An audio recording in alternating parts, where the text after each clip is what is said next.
Hi there, everybody. This is Tracy Malone. Welcome to my show.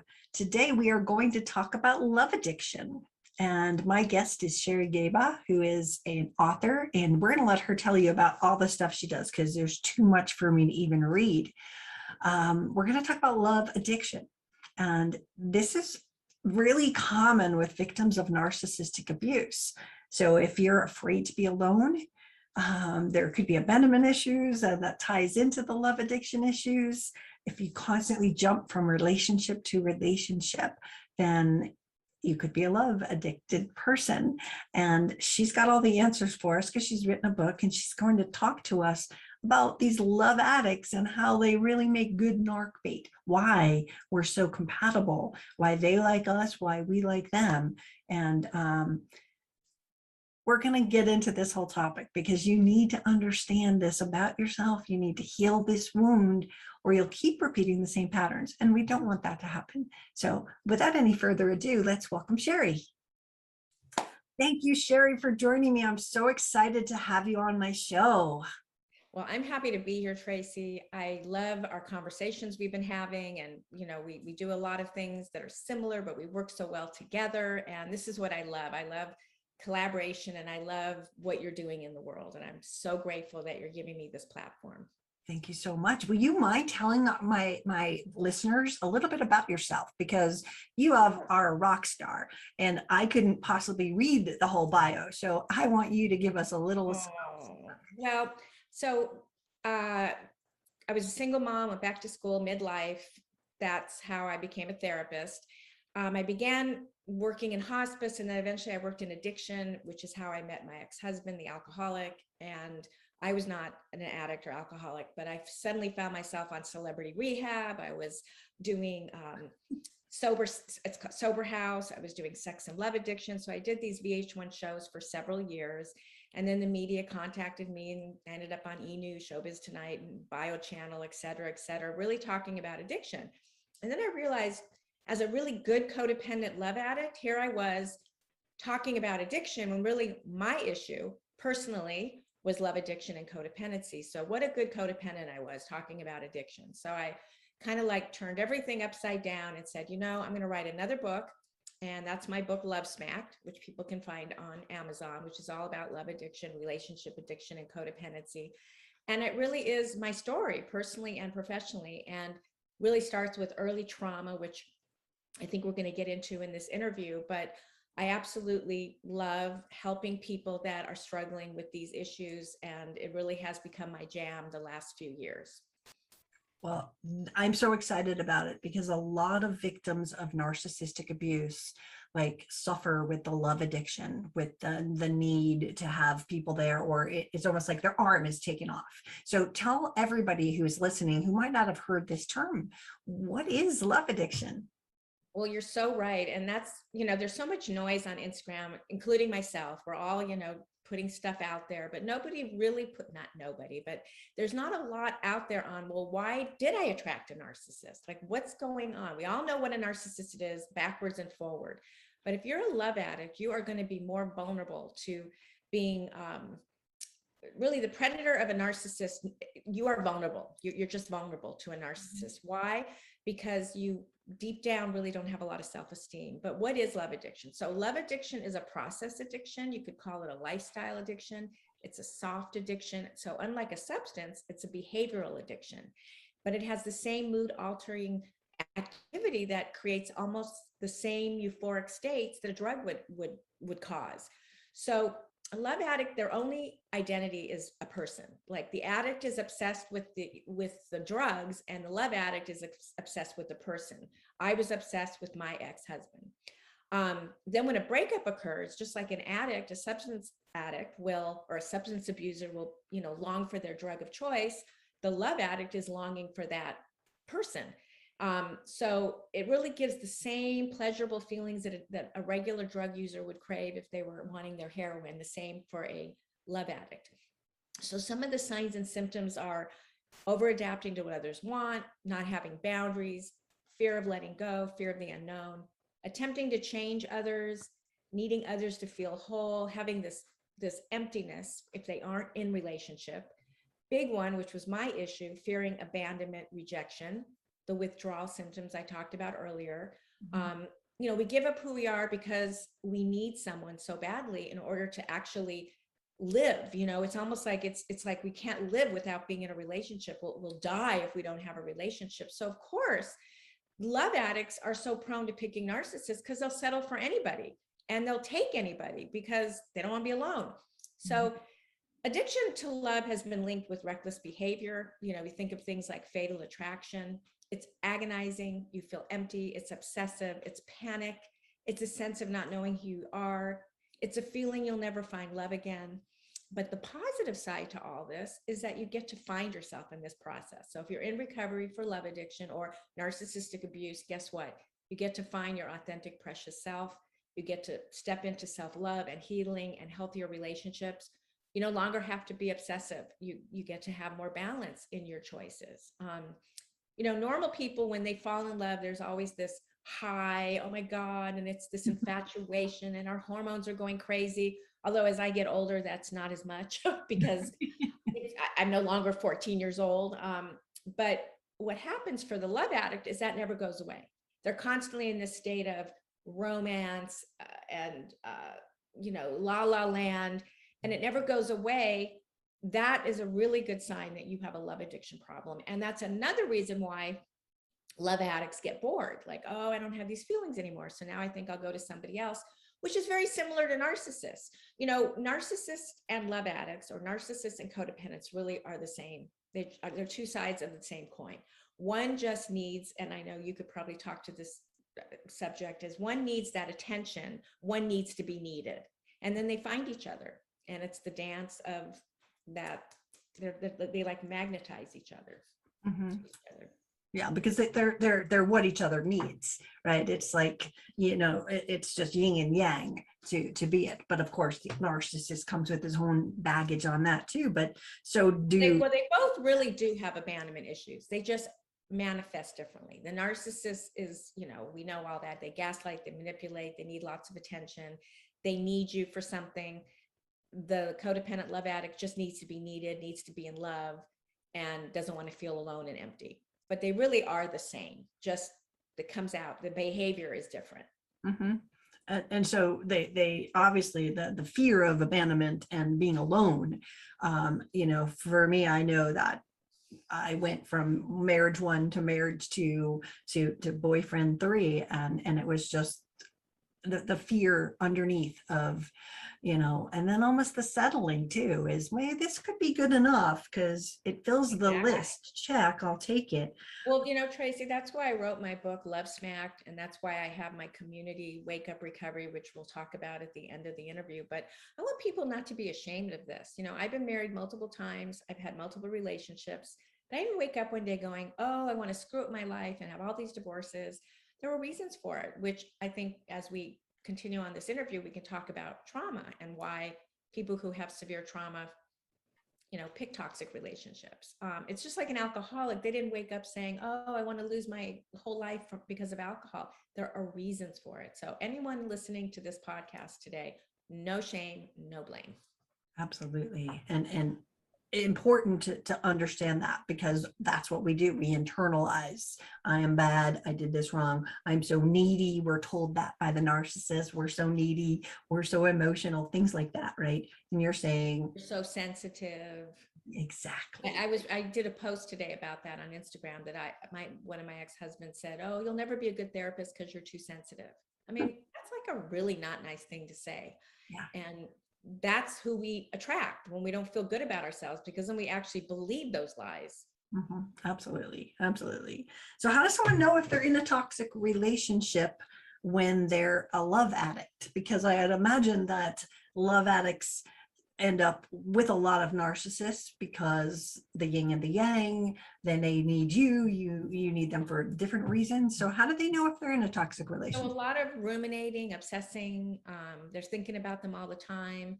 It's a toxic sign if your partner are altering your life habits and needs and want to be with that other person no matter what. When you give up all of this to be with the other person, they become the single most important thing in your life. And this could lead to one of the signs of toxic relationships, obsessing about every little detail of fear of losing them. You walk on eggshells. After so many fights that are draining and exhausting, all you want is some peace and getting along, and there's never peace because you're always walking on eggshells. You feel guilty for everything. You second guess yourself because often love addicts come from a history of trauma, so they don't have a sense of wholeness in their core, and so they second guess everything. So it's very easy to be guilted or by the narcissist because you don't really know your reality. That's why they get away with manipulation and gaslighting and cognitive dissonance, is because and feeling guilty. Like I said earlier, a lot of fighting, there is no peace, manipulating, controlling behaviors. And again, you're more prone to putting up with all of this because you don't want to be alone. You don't want to be abandoned. You don't want to be rejected. You have all these limiting beliefs telling you, I'll never meet anybody. I'm going to be alone forever. No one's going to ever want me. There's too many women out there, not enough men, blah, blah, blah. So these are all the reasons why love addicts are prone to being with addicts, narcissists, and toxic individuals. They yell and insult you all the time. And again, you put up with it. Physical injuries, God forbid. A lot of disrespect. You know, they say things to you that are just super disrespectful. They're dishonest. They lie. You know how addicts lie and lie and lie and lie. You start to have a lack of self-care because you're giving up yourself. You're losing parts of yourself to be in this relationship. Mhm. And that's really what addiction is. All right. This is really helpful because, again, I think this is what I see obviously in a lot of our clients where they are in this situation and they're really not sure why. They get wounded by the hurt that gets put upon them, but then they look at it and go, oh, I stayed because, right? So, well, and yeah, and if I can just do anything with this interview is to make people really dive deeper. I mean, really understand, not just like intellectually, but really embody the understanding of I have a part in this. We can't keep blaming them. We have to really look at and own what, not that it's your fault, it's what is going on in my psyche and my subconscious and in my childhood and my wounds that allow me to end up in these really toxic relationships. so what kind of wounds, like literally, did we have that made us the love addict? Was it that we were abandoned? Was it that we had narc parents? What were the wounds All that? of the above. I mean, in my case, I was premature. I was in an incubator. I'm 62. In those days, mommies were not allowed to hold their babies if they were preemie. So I didn't get touched, held, mirrored, soothed, any of those things until 3 months later. So I literally was, this little baby, 2 pounds, 3 pounds, with an oxygen mask over my nose, being fed through my feet. And I make it very dramatic because this is really the truth of the matter. And so from the beginning, I was like, please love me, please pick me up, nurses, mommy, come and get me. So I was set to be a love addict from day one. But yeah, you can have neglectful parents. You could have had parents that were addicts themselves. You could have had narc parents, parents that didn't acknowledge your feelings. You didn't get the validation. Often a big clue is having parents that have the, insecure, ambivalent children that come from these kind of parents get this inconsistent parenting. So at times the parents can be really nurturing and caring and attentive. And then all of a sudden they're really cold and rejecting. And that's like that narcissist personality. Like they love bomb you and then they stonewall you and detach, and they love bomb you and they stonewall you. So if you have that kind of parent that's up and down, bipolar, borderline, or just, ambivalent kind of parenting, that's what you're going to attract later in life. Basically trauma is, picking these kind of are as an attempt to recovery the losses of early childhood. So if you got lots of loving and nurturing and you felt secure growing up and you felt complete, you're not going to go with these kind of people. You're going to have really healthy boundaries and you're going to know this is not okay. And it's always amazed me, those kind of people that have that kind of self-esteem. However, there is a caveat to this. Sometimes you don't have to have early trauma, but you just are a very compassionate, loving, kind, loyal person. You have these personality characteristics that make you prone to being swooped in by a toxic, manipulative person. So I don't want people to think, oh, well, I didn't have a traumatic childhood. Well, why am I with the narcissist? Well, there may be other traits that are going on, that you're just a really good person. And you just, unfortunately, these people, these toxic monsters know how to find, these good people. They look for the kindest people to target. Absolutely. And again, that's part of the thing. I have a course up there that talks about changing their story, because I think that when we're on a date or interview, if you would call it that, with a new person, they're asking us so thoughtfully, so compassionately, so empathetically. So tell me about yourself, right? And you're giving them the clues to what you have tolerated before. And they're under the table going, ooh, your husband Oh my cheated. God, you are so right, Tracy. I was in a relationship not that long ago, and it was NARC 101. And I didn't last very long, of course, but it was like he wanted to know everything about me. And and I'm like, why is he asking me? Of course I knew, but I was like kind of getting hooked in, because, it doesn't matter. We're just human. We can be a therapist. We can be a specialist in this area. It can happen to any one of us. And he definitely did those things where he asked all of these questions, and then he used them against me later on, and threw them in my face. And of course, that was that. I was like, goodbye. So Well, you they're got to be looking for careful. your woundedness. They're looking for, like, oh, she's afraid of being alone. So therefore this would be, a really easy one. They do. Oh, Our totally. story tells them exactly what we've tolerated, what we're looking for. And, if you want the perfect little happy thing, they're going to deliver it to you. They're going to The do thing exactly. is, though, you see the red flags, but unfortunately, if you haven't healed those wounds, and even if you've even done a lot of work on yourself, and I really want people to understand that love addicts have relapses. We can end up going back with an ex. We can end up going and being hooked into a narcissist. I want people to know that it isn't just this clear path to perfection. You're going to have some bumps in the road, possibly. Maybe you won't. Maybe you'll just be completely, quote, cured. I don't think anyone's cured. I think we're on a path. And I think sometimes lessons, we have to be bumped in the head a few times. So I want people to be really kind to themselves, to not blame themselves. I mean, if you are a love addict, you are like sometimes in a delusion. Like you just want this love so badly that it takes you like, just like a drug addict. It takes you, and you're in this other altered reality. So we have to really, really stay in recovery.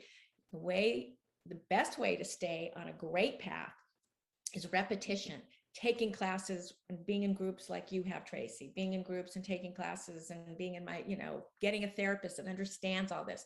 Repetition, repetition, repetition. Have it in your ears, because that's how the 12 step works. It's repetition. So you always have to have this information at hand. Absolutely. That's so helpful. So if someone has a love addiction and they're trying to figure out, how do I overcome this addiction? Because you said we may get over it, we may not, but and the work that you just said is do the work, be consistent, do and see the groups and get yourself. Yes. But what else? How do they, like, again, is there a 12-step program for love addiction? I don't think so. There actually is. There is Sex and Love Addict Anonymous. That's one alternative. I have my own program, which is a membership that keeps people, not only are you learning about love addiction, you're learning about how to change your limiting beliefs. I use the law of attraction. I use positive psychology. I'm a licensed therapist, so I use many, many tools in my toolbox. But yes, there's 12-step meetings. There's my program. The first step is just being here, Tracy, and listening to this podcast. That's the first step. You now have an awareness. I mean, if you have an awareness, you're halfway there. And then you want to start shifting from the outside in. Every relationship is manifested into our lives to mirror the relationship we have with ourselves. So if we're attracting toxic relationships, or we continue nurturing our love addiction to them, it's because first and foremost, we have a toxic relationship with ourselves. So you have to really understand, what is this toxic relationship with myself? Maybe it's trauma. Maybe you have to hire a therapist like myself who will do trauma therapy with you. I use tapping. I use somatic work. Some people use EMDR. Brain spotting. Brain spotting. There's so many wonderful, wonderful practitioners to help you work through your trauma. We have to look at our dark sides. We have to look at our shadow side. we have to be aware that healing and addictive toxic relations with ourselves doesn't happen overnight. It's a process. And it's constantly uncovering and resolving all our toxic childhood experiences and conditioning, and also understanding, what is it, what is it that makes us go into denial when we meet someone and we see the red flags? Why do we suddenly go to sleep? That's why I call my program Wake Up Recovery, because it's a waking up over and over again. Just start to build a connection with your healthy self, your spiritual self, your essence, your light. And at the beginning, this will be more of a sort of a logical cognitive relationship, but eventually it's going to become more emotional with yourself, and you're going to find the light in you, and then you're going to love yourself madly, and you're going to start with positive thinking and positive words and positive affirmations. You're going to work through the trauma, release all that toxic trauma so that you can bring positivity into your life. And that's really where it begins. Very cool. As you were talking, I was like, I was with my group last weekend, and I told them to go out and date themselves. Like that is one of the biggest things. So I did it as well. So I can come back into the group tomorrow and go, I went on a date with myself and I had a great time. Right. And, it's learning to be alone. It's learning to not fear that if I'm alone, nobody will ever love me. You're never alone, first of all, if you believe in something greater than yourself. And that doesn't have to be God. It could be the universe. It could be the stars. It could be nature. The most important thing is the connection with yourself. I'm not saying that you yourself are your higher power, but your highest self is always always having a connection with you. And then nobody can hijack you away. Right. But a lot of people don't want to be in the pain of that. It's too painful. So that's why trauma work of learning how to connect back to your authentic self, and I mean really seriously, physically connect to you. I had to do that because I was constantly being hijacked, because I had no ground beneath me. I was in an incubator. I had none of that stuff early on. So once you connect to yourself in a really profound way, and this is for all addiction, you'll never be hijacked again. I love that. Can you talk a little bit about like your course? You did talk a little bit about it, but your program, I want people to know that if they're relating to this, that there's help out there. And I know you have a program to talk about. Let's just share that, because I think people need to know. So I think I'm pretty sure I gave you a link where it's $1 to join, and then it goes to $27. It's called Wake Up Recovery, and it's for anybody healing from codependency or toxic relationships. It's got all kinds of breakthrough modules. I do a masterclass every month, and then I do live group coaching once a month. You can't believe the price for what you're getting. It's just a treasure trove of information, and it really works that neuroplasticity of having repetition. So that's called Wake Up Recovery. I also have a free ebook called Narcissist and Obsessive Love. So they can take a quiz to see, are they attracting narcissists? Are they a love addict? And that too, I think you'll have a link. And then my book is called Love Smack, which they can get on Amazon, or they can just Google my name, Sherry Gaba, and I'm pretty much everywhere. Yeah. And your website is sherrygaba.com? Yeah, that one is, that's just my general website, but the Wake Up Recovery is a different link that you'll have. All the links down below for any of you that are listening. They'll be under the YouTube video, and get those links and find them for sure, because you want to get her help. And this is something that we need to take advantage of. This is a free ebook, everybody. So don't forget to get that. And thank you, Tracy. And also check out my podcast, The Love Fix. I always forget to mention that. And I'm going to have Tracy on real soon. Yes, the Love Fix podcast is on Apple and Spotify. Nice. So that was a great plug, because we want people to do more research, do more work. If this relates to you, go and get her book. Just sit there and go, hey, I want to learn about that. If it doesn't stick and it's not you, you learned 10 nuggets that are going to change your life. True. And throw out another thing. Oh, I think I'll throw out codependency today. And really work with the people that you really feel connected to. Really, do your research. It's very important. There's a lot of people out there throwing out a lot of noise that really don't have the qualifications that Tracy and I have. So do your homework. I'm not saying there aren't people that are better or worse or whatever, but just do your homework. Be discerning. Pick the person that isn't selling you something, but actually you see that they are the real deal. Yeah. And taking the journey sometimes is really helpful too. Like Yes. you and Yes. I had to learn this lesson the hard way. Oh, I think that makes us the best healers is when we've been through it ourselves, for sure. There's nothing quite like it. So thank you so much, Sherry. It has been a pleasure having you. I know everyone's going to learn so much about love addiction, and we're going to put all your links down below. So thank you for joining me. Thank you, Tracy. Thank you so much for listening. I hope you found that helpful. I find her information incredibly helpful and really appropriate for victims of narcissistic abuse. It's just another cog in the wheel of figuring out the puzzle that made you good narc bait, that made you vulnerable. And if this is something that has like hit you and went, oh my, I've got to learn more about that, follow the links down below to Sherry's site and check out her program, check out her groups, and see if you can find the missing pieces to your recovery in her work. And if you are looking for more information on narcissistic abuse, if you're just starting out and you don't understand, and maybe it's not a relationship, but it's your parents, my website, narcissistabusesupport.com, has all kinds of resources. I just keep finding new things, and it's layers and layers and layers full of resources. Go to my website, check that out. I've got 10 free ebooks. I've got all kinds of book recommendations. If you are specifically, how do I heal this, Tracy? What do I do about that, right? This is where you'll find it on my website. So I hope that you've enjoyed this recording and podcast. And if you haven't yet subscribed, please do. And I hope to see you soon. Thank you.